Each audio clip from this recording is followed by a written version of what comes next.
Radiator denim సరికొత్త brand ఇప్పుడు Amazon online shopping లో లేటెస్ట్ ట్రెండ్ తో పాటు కంఫర్ట్ స్టైల్ మీ టెస్ట్ కి తగినట్లుగా ఇప్పుడే ఆర్డర్ చేయండి. కేవలం 699 మాత్రమే.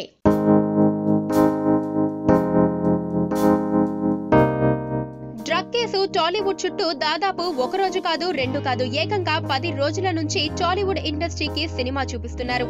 ఎంతైనా లోకలే, నాన్ లోకలే. ఈ విషయం కాస్త లేటుగా సినిమా పెద్దలకి తెలిసొచ్చిందని పుకార్లు షికార్లు చేస్తున్నాయి. యాక్టివ్ రాజకీయాల్లో ఎంతైనా మనోడు లేకపోతే ఏం జరుగుతుందనేది, ఏం జరగబోతోంది అనేది తెలియట్లేదట. అందుకే గత 3 సంవత్సరాల నుంచి రారమ్మని పిలుస్తున్న ఏపీ ప్రభుత్వం విషయం అర్ధరాత్రి మీటింగ్స్ లో చర్చకు వస్తున్నాయట.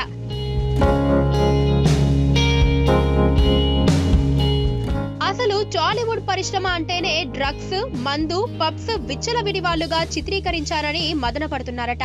చెన్నై నుంచి హైదరాబాద్ తరలి వచ్చిన తర్వాత ఎన్నో ఇష్యూస్ వచ్చినా కూడా ఇంత పెద్ద సంచలనం ఏది అవ్వలేదు.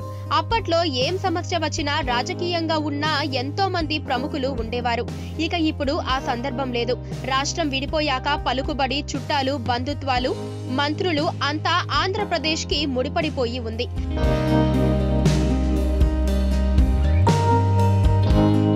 ఇక అక్కడి వారికి చెప్పి ఒత్తిడి చేసి ఏమైనా చేసే ప్రయత్నం చెయ్యట్లేదట, దాటవేస్తున్నారట.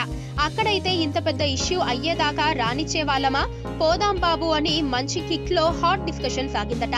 చిన్నగా షిఫ్ట్ అయిపోతే ఉలికి పడొచ్చేమో అని చర్చలు జరుగుతున్నాయట. అప్పుడు చెన్నై నుంచి హైదరాబాద్ రాలేదా, ఇప్పుడు అంతే హైదరాబాద్ నుంచి వైజాగ్ వెళ్దామని అనుకుంటున్నారట. డ్రగ్స్ కేసులో కూడా ఏకంగా ఇన్ని రోజులు టాలీవుడ్ చుట్టూ తిరుగుతూ ఉండటంతో ఈ టాలీవుడ్ ఇండస్ట్రీ అదేనండి, సినిమా వాళ్ళు మొత్తం ఇలా లగ్జరీకి అలవాటయ్యి డ్రగ్స్ కి బానిసలు అని చిత్రీకరించుకుంటున్నారు ప్రజలు అని ఈ కొత్త డిస్కషన్ చేస్తున్నారట. చూద్దాం మరి ఇవి నైట్ టేబుల్ పైన డిస్కషన్సో లేక ఆచరణ అయ్యే డిస్కషన్సో తెలియాల్సి ఉంది.